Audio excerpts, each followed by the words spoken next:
Hello, it's Craig here with a quick sorcery gameplay showcase after the 1.05 chain casting removal. I wanted to do another quick sorcery video before I move on to other things like incantations or builds based on something not intelligence. I know I've been doing a lot of intelligence based builds, but it is what I enjoy the most in Elden Ring. I promise to cover other builds soon though. Today, I'm going to be messing with a lot of spells that I consider very meta because they're strong spells, especially in 1.05 where spells are actually quite limited in selection.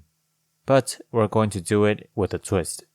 Instead of running a commonly ran spell, the Terra Magica, to boost my attacks, I'm going to be running the Jellyfish Shield, one of the lightest great shields with a unique weapon art. Contagious Fury does something similar to Terra Magica. It buffs your damage by 20% and also lasts for 30 seconds. Except, you don't need to remain within the circle, which is great. You can also guard some stuff with the shield itself, like Best Shield Sling for example, but the shield doesn't have a great guard boost, so watch out.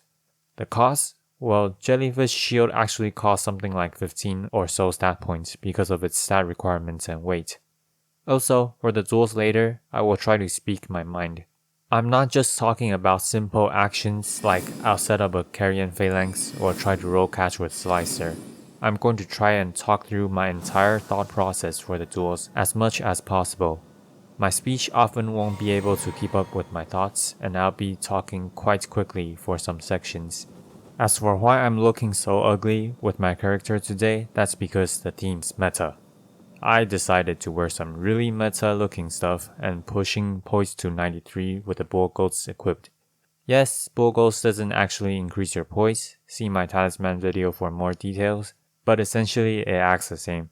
93 poise breakpoint allows you to poise through weapons like halberds and reapers, but in general, this is more for hardcore PvP as you meet halberds way more often on PvP Discord if you're doing hardcore matches. Otherwise, it isn't that big of a difference versus 61 poise. This is the level 125 version where I would find points by dropping down to 61 poise. As you can see from the stat distribution, our mind is quite low because of the Jellyfish Shield. I still opted for Lusats because, number 1, I won't have many chances to use Lusats and I kind of want to show it off. Honestly, I still prefer the Regal and made the Lusats change nearly last minute, so throughout the clips, you'll see me fail to remember I can't cast another spell because I'm used to counting the FP cost for Regal instead. The inability to plan longer chains definitely makes Lusats weaker for a build that's this low on mind, but I figured I needed a handicap. Number 2, it is something I discussed in my dual wield staff guide about Lusats benefiting low MV spells a bit more. And since the 5 spells I'm running are all on the lower MV side because they're split into multiple hits, Lusats has an okay-ish effect. Now, this doesn't mean this build is OP or anything. In fact, over my recorded matches, I've lost twice. But I cut out multiple wins and the 2 losses because I wanted to keep the video short enough while also having the duels I show be the more educational ones rather than just pure wins where I didn't talk much. So I'll tell you right now how I lost. The first person I lost to was Bloodhound stepping away from me until I ran out of FP flask. I only have 4 on me because I was the invader and I didn't change the allocation to get a maximum of 7 flasks. Still, with my low mind combined with Lusats means I doubt I could have killed him even with 7 flasks. So I just severed myself. The other one, Barrier of Gold. You see, unlike my Night Wielder build that has Night Comet, which is a high 1-hit damage, and Code, which helps lower the enemy's negation and also deals % HP damage, my current setup is raw magic damage with a lot of spells that do low MV. Low MV means you need to go through your enemy's defense even more times than high MV because of the enemy's raised negation. So, when I see someone run Barrier of Gold, I just sever myself. You might say, why don't you run Law of Regression with the Frenzied Flame seal? Frenzied Flame weighs nothing, but the Law of Regression is 55 FP, while Barrier of Gold is 30 FP. And as the invader, I only have half the flask my enemy does. I don't care much about the other buffs, but if they keep Barrier of Golding, that's it. I'll gladly give up. So those were my 2 losses. Okay, it's time for the duels. Again, I'll try to speak my mind, so do excuse me if I sometimes speak too fast as I try to explain myself.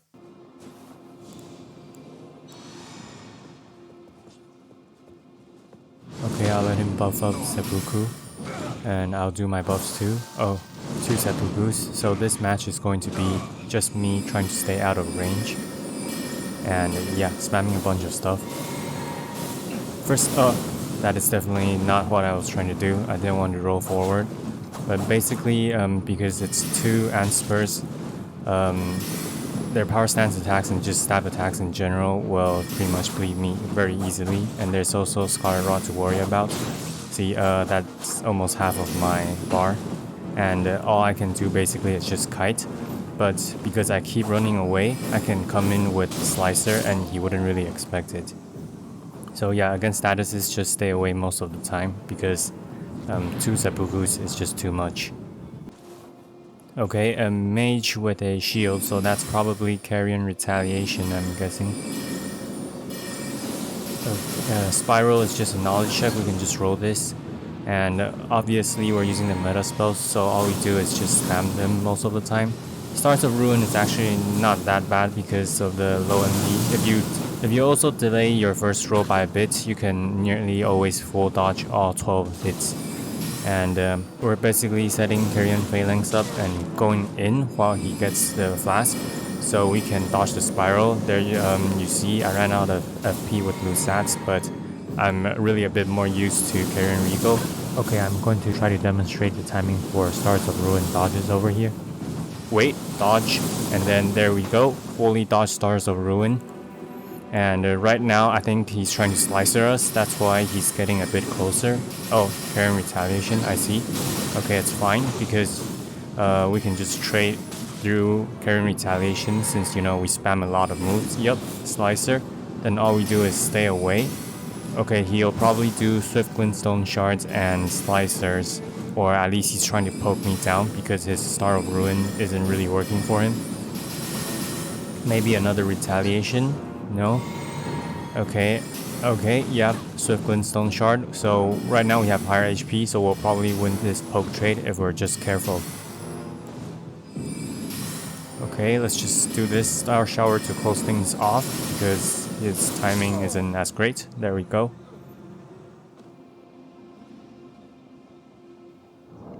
A Spellblade, and he has the setup already. That's Carrion Phalanx from the Ash of War with Rune Arc. That's okay. He's using I think a heavy thrusting sword, and he's wearing light armor. The only way he is quite aggressive even despite the low poise. Let's see if he stabs again. Oh, there you go. It's fine trading the HP. Now we know what kind of player he is because he has low poise and negation, so I can trade my HP for some info. That's fine by me because now we know he'll probably charge into. We'll just dodge this in case of latency, and he's probably going to charge. And yep, there we go, because we know he's aggressive with that running heavy attack despite low poise. Hey! Okay, a more gods honestly. Curved swords, the base moveset of curved swords aren't that good, so instead of just winning, we'll try to not get touched, or at least win with over 50% HP. Okay, the typical Phalanx setup after we buff with our jellyfish, and some just spacing out with Swift Glintstone at close distance because we don't really want to waste. Yeah, that Ash of War isn't hard. Okay, with some incantations it'll be harder, but as you can see, you can block with the jellyfish shield with this setup. So he doesn't really have much he can do right now because Bestial Sling is 100% physical damage, and you know, pretty much nearly all useful great shields have 100% physical. Okay, our setup again, which we're better at range because I don't think he's running home bolt since after the chain casting nerf. So we'll just keep poking him down and see if we can finish this. Yep, with a running slicer. He responded with a cash flame, but we have the range advantage. A dagger on the offhand with a Hellis in the main hand. Interesting. He might want to go for a quick poke at close range for the dagger. Probably a blood infused one, I'm guessing.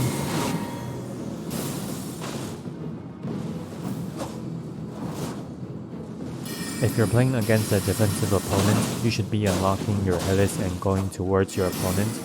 Oh wait, that's not a... that looks like a unique dagger. Oh, that was a lot of bleed. But yeah, Slicer at close range is very powerful.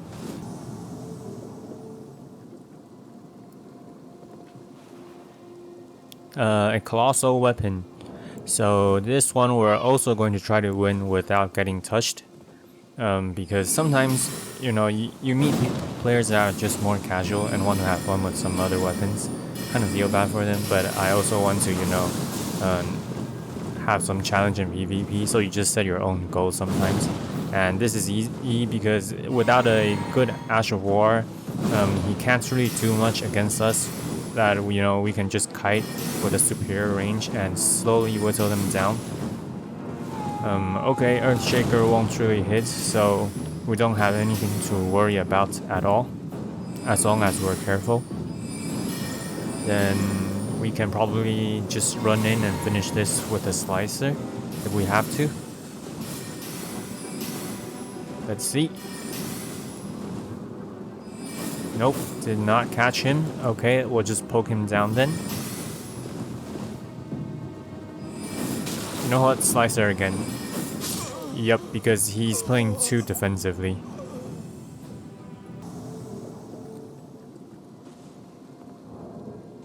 Two katanas, so probably seppuku. Boy, if only the lottery was this easy to guess. I think that's a... is that a moon veil? If you're fighting bleed statuses, then just make sure you're staying really out of range and you dodge if they're close, or even just dodge through them. But yeah, pokes for days, and we'll trade that for the win. Okay. Vike's War Spear with full Volgoats. Okay, I don't think we'll really be doing much poise break on him because our spells aren't really poise oriented. So probably won't poise break for the entire game. And I don't really want to trade a Great Spear, so we'll try to whittle him down before he gets close. Okay, that's good. He's also running Bestial Sling, of course, pretty much all incantation users run that nowadays. Yep, you see the Jellyfish Shield can be used to guard too sometimes, which is quite useful. Just a regular delayed slice, and there we go, we have him.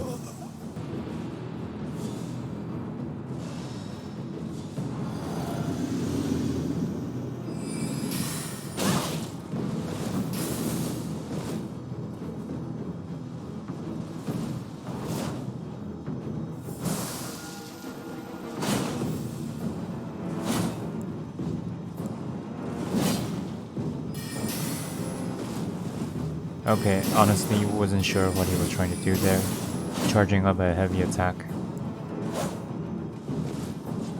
Oh, he swapped to whips? With Royal Knight's Resolve, if he jumps in, we can Slicer. Yep, there we go, because he should have tried to range me down instead. Jumping in with a whip loses the whip's range advantage. Physic for Physic, and oh, another mage. I think that main hand might be a Frozen Needle.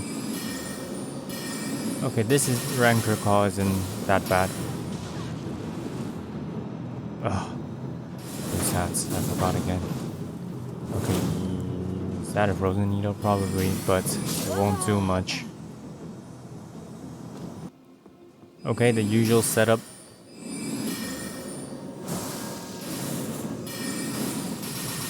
Rip Claws plus Raptors,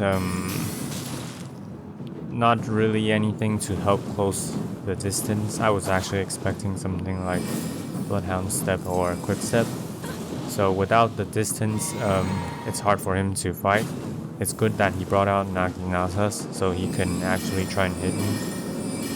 But again, if you go defensive against this kind of mage setup, then you're just you have to be very good while playing defensively. You have to be very good while playing defensively in order to dodge most of the attacks, so you have a chance. Otherwise, you're just wasting your own HP, like that.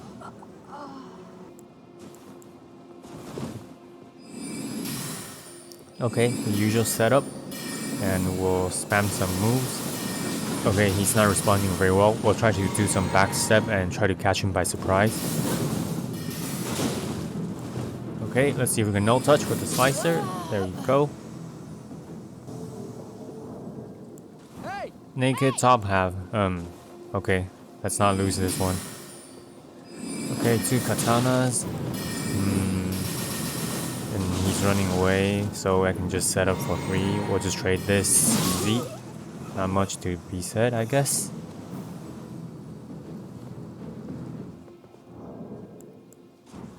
Toothpick. Is he using something like a greatsword? Yeah, okay.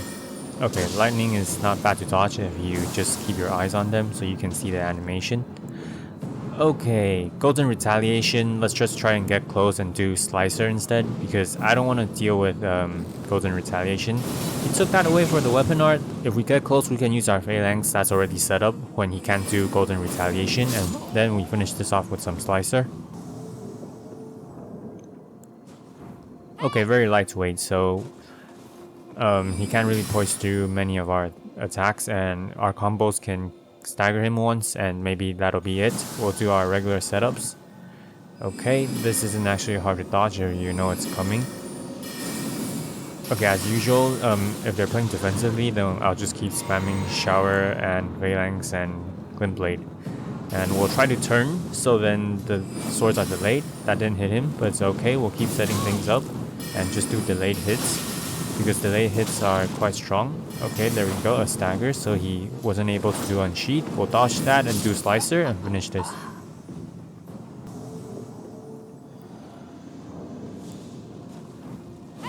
Okay, I still don't get why people turn around to buff, but whatever. Power stance, great spears. The crouch attack is quite scary, so we'll have to watch out for that. Once again, you see me screw up my FP counting. I keep forgetting stats, seriously, oh my god. Okay, that wasn't that bad. I think only one spear hit me, and then I have no idea how he tried to charge up.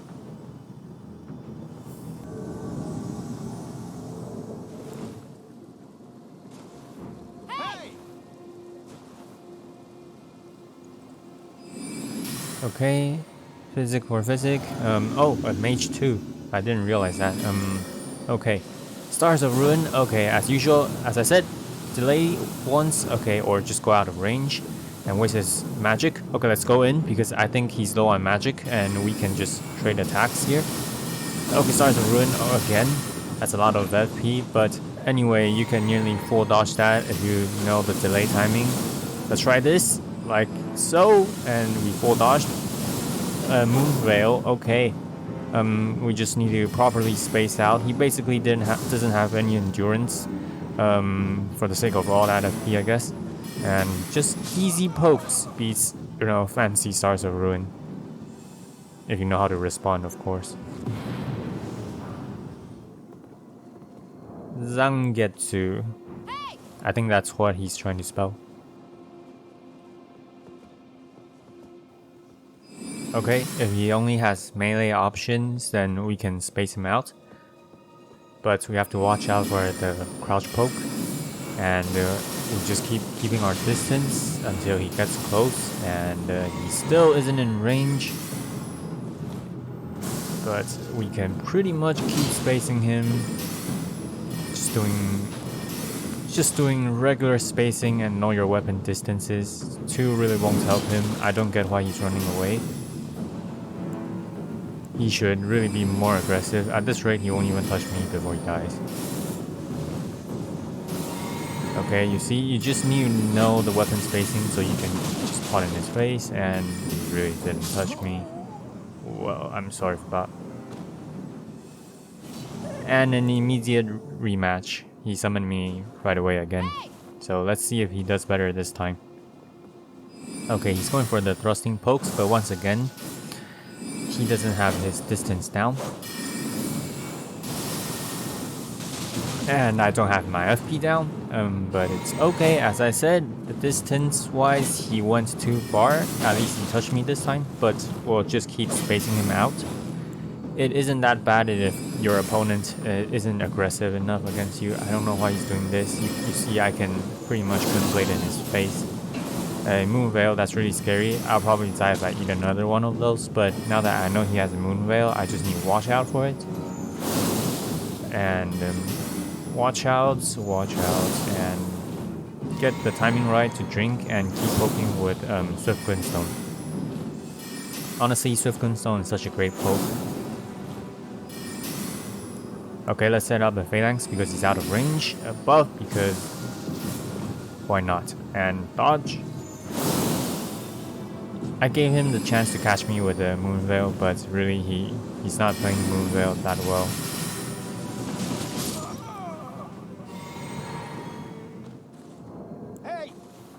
Oh wow, that's a very ugly looking character.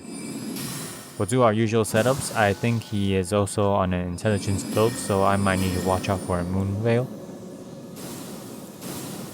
As for why I think it's an intelligence build, because that hat is the ugliest thing in the world. You only use it because you're an int build.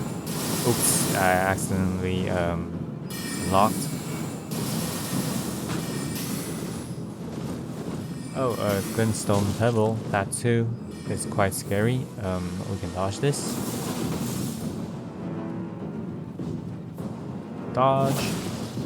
It's fine. Yep, he does have a Moon Veil, okay. But once again, if you know he has a Moon Veil, it's very easy if you know the timing to, not use any of your slow moves at close distance. A Julas isn't that scary anymore. Okay, Gunblades 4 in a row, we'll just dodge, dodge, and dodge, and dodge.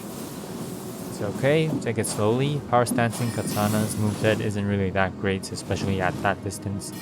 Well, it's good for continuous damage if you're really close, but it's not good against an enemy that's continuously running away. And we'll just do the usual crap that people don't really dodge well and try and get in chip damage. It's basically a 1.05 chip damage meta, and the better you are at using these chip damages, the better you'll be at PvP.